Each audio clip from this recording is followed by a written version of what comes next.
अंतर्मनाचा वेध घेणारे news channel star city one. राज्यातील आणि देशातील राजकीय घडामोडी पाहण्यासाठी आणि इतरही बातम्या पाहण्यासाठी सबस्क्राइब करा स्टार सिटी वन। ह्या सगळ्या प्रकरणामध्ये स्पेसिफिक परळीचं गुन्हेगारी करा याच्यावर बरीच आता चर्चा होऊ लागली। मग एका वर्षामध्ये 109 मृतदेह आढळून आले वगैरे। एक तुमची सामाजिक जबाबदारी, मला ते आकडे माहित नाहीये, म्हणजे पण ही गुन्हेगारी खरंच परळीतच स्पेसिफिक असं झालंय का?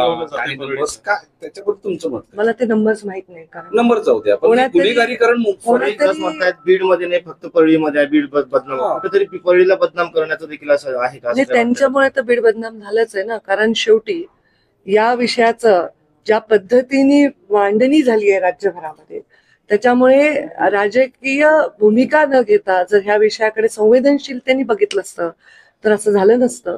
आम्ही बीडमध्ये राहतो आणि बीडमध्ये आम्ही रोज राहतो। एक महिला आहे, मी आज बीडमध्ये काम करते, एक महिला राजकारणी आहे। बीड ज्या जिल्ह्याने एका स्त्रीला नेता म्हणून स्वीकारलाय, खासदार राहिलेले आहेत तिथे, केशर काकू क्षीरसागर, रजनीताई पाटील, प्रीतम मुंडे, विमलताई मुंदडा पालकमंत्री राहिले आहेत।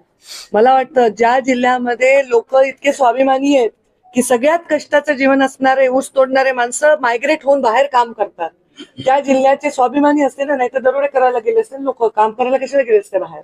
त्या जिल्ह्याच्या विषयी अशा घटनेने तो जिल्हा बदनाम होत असेल तर माझ्याकडे आता म्हणजे RTI मधून प्रत्येक जिल्ह्यातल्या घटनांचा आढावा आहे। मला माहितीये की पुणे जिल्ह्यात किती घटना घडल्यात, अजूनही मुळशी पॅटर्नच्या हत्या चालू आहेत। नागपूरमध्ये परवा मी अधिवेशनात असताना